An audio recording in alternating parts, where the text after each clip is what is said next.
qui avait dû avoir, qui avait apparemment un petit problème ou qui voulait. Vous assistez maintenant à un combat dans la catégorie. Et non, pas de temps mort.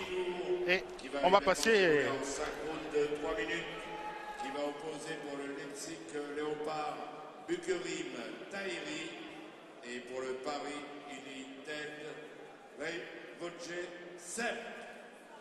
Le premier de deux boxeurs qui va se présenter à vous, il a 22 ans, il mesure 1m83, 82 kg. Ah, une belle soirée Nasser, hein. Ouais, ça me plaît, ça me plaît. Ouais. On fera une belle soirée. On fera l'interview tout à l'heure de Michel Tabarez, puisque Michel avait besoin de céder sa coquille à un autre boxeur. Donc rien de grave pour lui, heureusement. Et entrée des athlètes de ce 4e combat. Soirée. Ouais, le sociétaire du Leipzig Léopard, Tahiri Bukerim, qui fait son entrée à la WSB. Il n'a actuellement aucun combat en WSB. C'est le premier ce soir, donc on part dans l'inconnu. Détail important. On sait qu'il a 22 ans. Tout à fait. Alors en 2008, 2009 et 2011, il a été quart de finaliste du championnat national allemand. Bon, pas une grosse expérience internationale. Premier combat à la WSB, là on est totalement dans l'inconnu. Alors en face à lui, bien, il va avoir un taulier de. Ouais, il va y avoir du lourd. Du Paris United. Croate.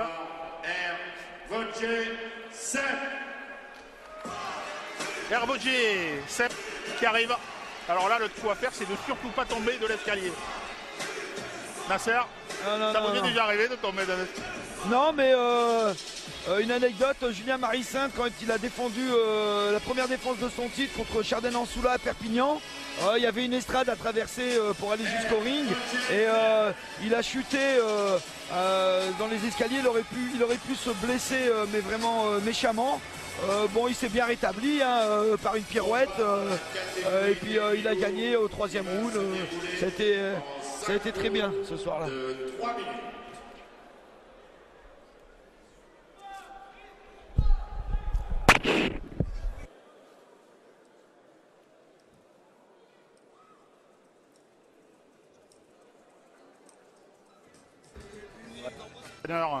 Qui s'occupe de mettre les gants.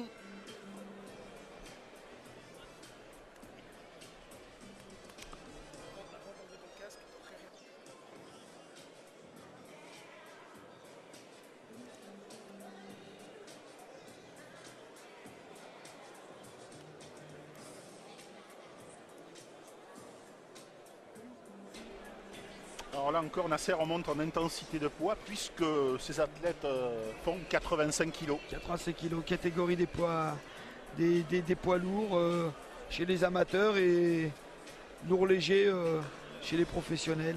Donc voilà, là, une catégorie hybride comme cette compétition, catégorie hybride, compétition hybride entre les amateurs et les professionnels, des catégories de poids intermédiaires, donc moins de 83 kg. Donc ce soir, Hervoge Sepp est opposé à ce jeune garçon allemand, Bukerim Tahiri. Première reprise.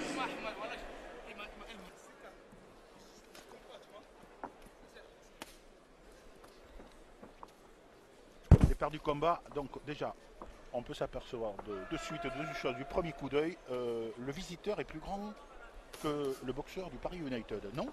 Oui, il est plus grand.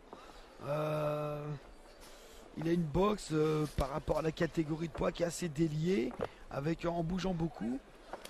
Mais il me semble qu'il n'a pas beaucoup d'expérience.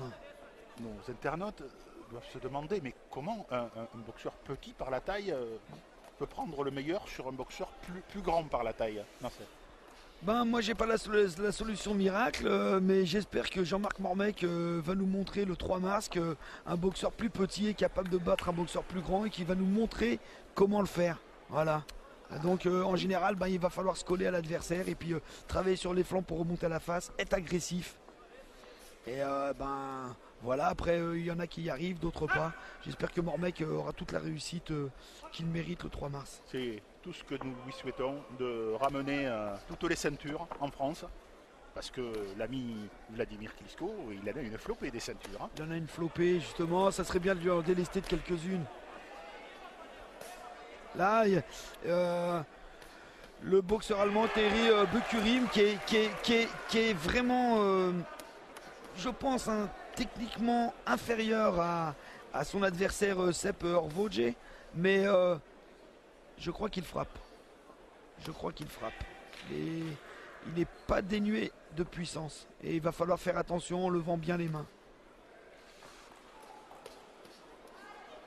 Sepp Hervoge, on voit que c'est un habitué hein, des combats du WSB. Ouais. De suite, il est bien dans son combat. De suite, il sait que les juges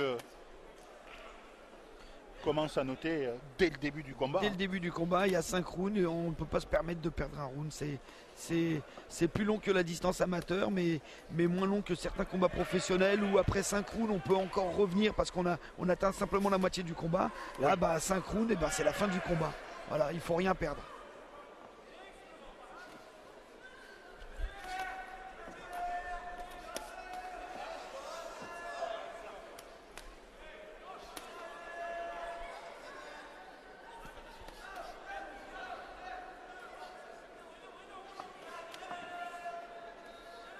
Boxeur Tahiri qui touche pas pour l'instant.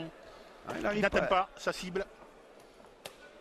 Non, il y a Seb qui a une garde assez hermétique, qui vient se coller, casser la distance pour empêcher justement Tahiri de déployer ses longs segments. Et c'est la fin du premier round. Round assez équilibré. On va tout de suite avoir un aperçu du combat côté officiel. Qu'est-ce que vont décider ces messieurs? Ils sont 3. Ils sont unanimes. Voilà. Et ils reconnaissent la supériorité pour l'instant du sieur Sepp Hervoge. Sepp Hervoge. Ça sent bon, Nasser Lalaoui, ça sent bon pour le Paris ça sent la United, victoire, ça sent la victoire. C'est une odeur qu'on aime bien. Ça sent le quart de finale, ça sent tout. Ouais. Une odeur qu'on aime bien. Alors Sepp Hervoge avec ses 1m75, il est en train de nous montrer qu'effectivement un boxeur plus trapu est capable de prendre le dessus sur un boxeur longiligne. Et ça en maintenant la pression, cassant la distance et en étant efficace avec des crochets des deux mains. Notre ami allemand a peut-être un petit peu de ventre. Ouais. Je ne sais pas ce que vous en pensez, Nasser. Oui, mais bon, on a déjà eu des boxeurs qui étaient un petit peu enrobés et qui étaient d'excellents boxeurs. Mais c'est vrai qu'il a un peu d'embonpoint. Se rapproche de notre physique, quoi. Hein? Ouais, bah oui. Ce qu'il y a, c'est que nous, on a la chance de ne plus être en activité. Lui, c'est un boxeur en activité. Ah oui, il serait bien que... Nous sommes à la table des commentateurs. Voilà, on est très bien ici. Voilà.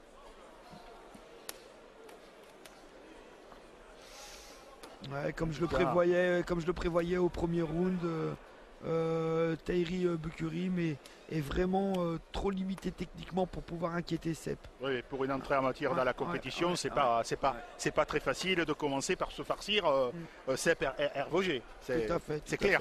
Alors c'est vrai qu'il a une certaine frappe, mais bon, avait été annihilé cette frappe par le pressing constant de Sepp et aussi par la fatigue qui est en train de s'accumuler parce que quand on présente un embonpoint comme ça avec des kilos superflus, c'est de la fatigue supplémentaire. Ça c'est très rare de voir un boxeur en très très bonne condition avec de l'embonpoint comme ça. Alors le quad du Paris United qui maîtrise parfaitement ses combats en synchrone. Hein. Ouais, il est comme une sangsue en train de... Voilà, il maintient sa pression, son pressing, il empêche son adversaire de s'organiser. Voilà, un petit désaxé et il rentre à l'intérieur. On peut être si unanime que ça. Je pense qu'après ce combat, on va retrouver un John Dovey souriant et tout son team souriant. Brahim Asloum et puis toutes les personnes qui composent son team, les boxeurs aussi, ce soir ça va être la fête je pense. pense. Il le mérite. Qui disait nous sommes champions et il faut qu'on soit au quart de finale. Nous sommes champions, Paris United est champion et Paris United doit être en quart de finale. C'est le minimum. C'est le minimum dont on attend d'eux. On ne peut pas s'arrêter avant les quarts de finale. Ça ne serait pas normal. Haut les couleurs de la boxe française l'an dernier. Ouais. En brillant, en s'imposant dans cette compétition par équipe. Les boxeurs, c'était des boxeurs d'expérience avec Rachid Asdine. On pourra simplement Nordine Oubali. Que Nordine n'ait pas gagné lui aussi son ticket pour les Jeux Olympiques de Londres. Il avait vraiment son ticket dans le gant. Ouais. L'année dernière, je pense à Kevin Rabot qui était le boss de cette équipe. Kevin aussi, qui a fait un super boulot. Un travail d'équipe. Comme d'hab. Et comme à tous les niveaux, et comme dans chaque chose de la vie, c'est un travail d'équipe. Là, on peut voir Sepp Hervogé qui est en train de saper son adversaire. Il travaille en puissance. Là, il est monté de rythme, des coups beaucoup plus puissants et beaucoup plus actifs. Le mot est parfaitement employé. Saper, c'est le mot qui convient. Ouais. Ce gars-là, ce boxeur-là, Jérôme Sepp, il sape. Sepp sape. Voilà, Sepp sape. Ouais. Ah, on lui a trouvé un surnom à Hervogé, Sap Sepp. Sap Sepp. Pour l'appeler la serpe. Après, il faudra en trouver un à Philippe Ergovic. Il sera le dernier pugiliste du Paris United à monter sur le ring ce soir. Juste après. On va s'atteler à ça. Mais à nos amis croates, à nos boxeurs croates du Paris United, on va leur trouver des surnoms. Donc pour le premier, c'est Sap. C'est la Sap, Sepp la Sap. Il faudrait qu'il maintienne son pressing, se rapprocher encore un peu, il travaille d'un peu loin, se rapprocher un petit peu. Là, il a de l'assurance. Il prend le temps de regarder où il va placer ses coups. Là, il gère pratiquement son combat à sa guise.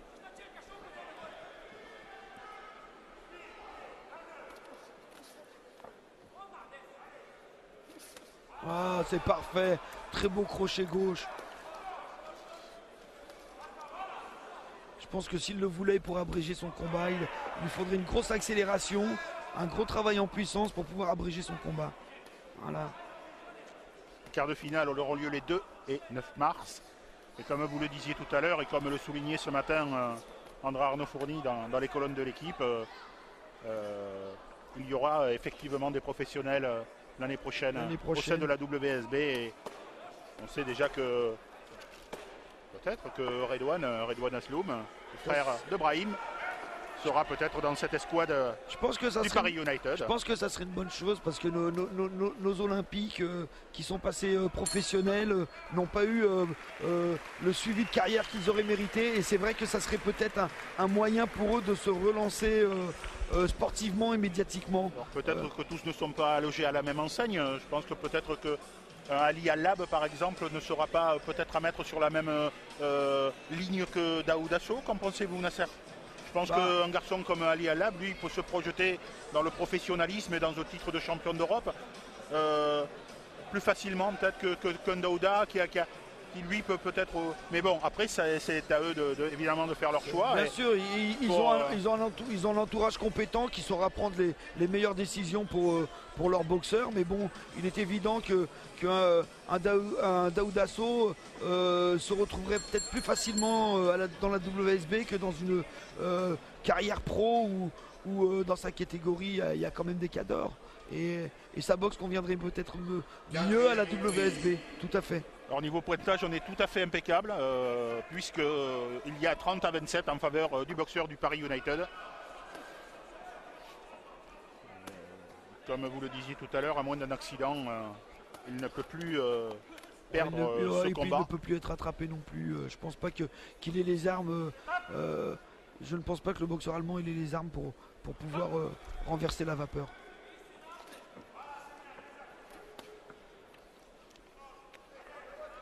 Daffy qui ferait un malheur dans ce style. Je pense que ça lui conviendrait parfaitement. Sans casque, avec la boxe qu'il a, avec la boxe attrayante qu'il a. capable de tenir 5 rounds sur un rythme élevé et puis d'abréger beaucoup de ses combats. On pourrait appeler lui, l'appeler après, on l'appellerait le Mexicano, du Paris United. On voit ici une équipe Enfin, il y a déjà des gens en place dans cette équipe et qui font bien leur boulot. Ouais. Donc parlons d'eux, mais c'est vrai que si on ouvre la porte à d'autres athlètes et à des professionnels, ça pourrait quand même faire une belle équipe de Paris United. Elle aurait encore meilleure gueule, cette équipe.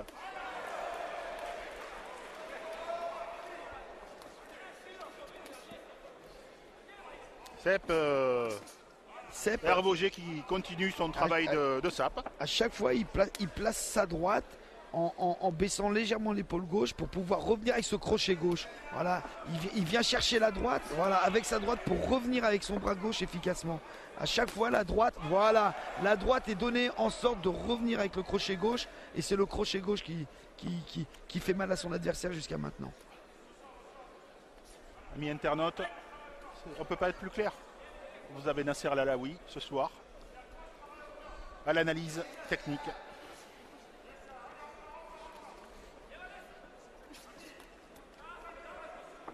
Il est un peu loin des fois, il devrait prendre le temps de se rapprocher, surtout qu'il arrive à casser la distance très facilement, hein. Son adversaire est fatigué, oui. Son adversaire se laisse coller, il ne cherche même plus maintenant à tenir Sepp à distance, il se laisse coller parce que c'est... Tahiri qui est fatigué, on le voit, fatigué, voilà. Il ne cherche même plus à laisser son adversaire à distance. Au contraire, ça lui convient que Sepp vienne se coller. Comme ça, lui peut s'appuyer dessus et essayer de se reposer pendant ce temps. Et justement, Sepp devrait en profiter pour travailler sur les flancs et remonter à la face. Voilà, comme il vient de le faire. Voilà, comme il vient de le faire actuellement. C'est parfait. Voilà, les flancs et remonter à la face. C'est vraiment ce qu'il faut faire. Alors, il y a Pierre de Coubertin qui pousse des cris aussi gauche, et qui supporte Sepp Hervogé. Ah, vraiment, le crochet gauche, il fait très mal. Le crochet gauche de Sepp fait très très mal. Oh là là là là. Ah, il reprendra pas le combat. Je sais pas s'il va reprendre à l'appel de la 5e reprise. Vous sentez bien? Non, c'est fini. Il fait signe d'un hochement de la tête. Il n'en veut plus. Il n'en veut plus. Il n'en peut plus. Est-ce que son coin va le faire continuer le 5e round? Je pense que ça serait une erreur. Il vaudrait mieux le préserver pour les prochaines échéances et puis continuer à le faire progresser à l'entraînement sur du sparring, sur des tests match. 40 à 36. Et qu'il revienne plus fort. Nasser, excusez-moi, mais le pointage, il ne peut pas être 40 à 36. Il ne peut pas être rejoint. La sagesse voudrait que le coin allemand jette l'éponge. Bon, s'ils ne le font pas, je pense qu'il va prendre des coups inutiles. Et l'éponge, la serviette risque d'être jetée en cours de 5e round. Moi, j'aurais arrêté. Voilà. L'homme de coin qui parle. Et dernière reprise. Tout dépendra effectivement de la physionomie de cette 5e reprise. Si Sepp Hervogé commence à 100 à l'heure, et il ne finira pas. Tout à fait. S'il le laisse et il multiplie, le laisse accrocher comme tout à l'heure, baisse de rythme, il le laissera terminer. Si le combat se déroule de la même manière que la 4e reprise, ça va être très difficile pour Tahiri de terminer. Voilà. La fatigue se fait sentir là. Voilà. Une glissade emportée. On voit qu'il est plus lucide. On voit qu'il n'est plus du tout lucide. Je suis tout à fait sûr que s'il touchait 3-4 fois efficacement, son coin jetterait l'éponge. Voilà. À lui d'être efficace, de savoir le cadrer, le bloquer dans les cordes. Voilà. Aller le chercher. Il faut aller le chercher, avancer. Voilà, avancer, le bloquer dans les cordes et travailler efficacement. Voilà. C'est là que toi on est fatigué, toi on est boxeur, c'est là qu'on s'aperçoit qu'une minute c'est long. Ah oui, c'est long. Hein, contrairement à tous les autres sports, vous pouvez vous arrêter, hein, même un cycliste au Tour de France, mais là, si vous baissez les bras, vous prenez des coups. Oh là. Voilà, crochet droit, et voilà. Le tapis, il est compté, crochet gauche, pardon. Beau crochet gauche à la pointe. Il a un crochet gauche qui est vraiment efficace. Il faut juste le travailler constamment, le travailler pour essayer qu'il soit le plus efficace possible. Et le plus précis possible. Tahiri qui aurait pu rester allongé. Ouais. et qui s'est relevé et qui reprend courageusement le combat. Il est courageux, il est vaillant. En général, tous les boxeurs sont vaillants, hein, sinon ils ne montent pas sur le ring. Mais je pense que là, sincèrement, c'est prendre des coups pour rien. Voilà, il n'a aucune chance de revenir pratiquement. Et les quelques coups qu'il va prendre là, ils vont servir à rien. Il a déjà encaissé un knockdown. Il a encaissé plusieurs coups à la pointe du menton. Et visiblement que son entraîneur souhaite qu'il soit châtié, peut-être. Allez savoir. Sans doute. En tout cas, Sepp devrait maintenir son effort et au contraire l'accentuer. Voilà, s'il accentuait son effort en travaillant en crochet des deux mains, voilà, encore face, crochet des deux mains, il abrégerait le combat assez facilement. Voilà, continuez maintenant.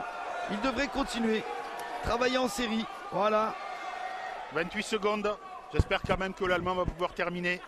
Parce qu'il a été vraiment courageux il est parti pour terminer. Il est parti pour terminer son combat.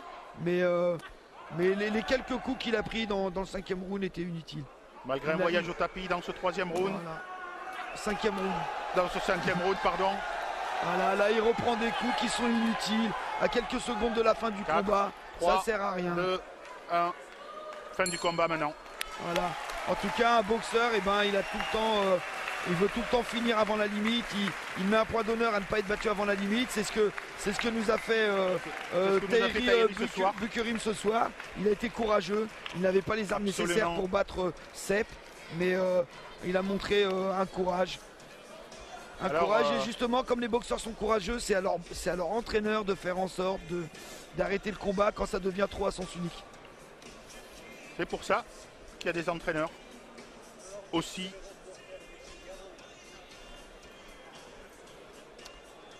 Tandis qu'il y a une personne qui pense qu'on travaillait pour un journal. Et non, on est sur Internet.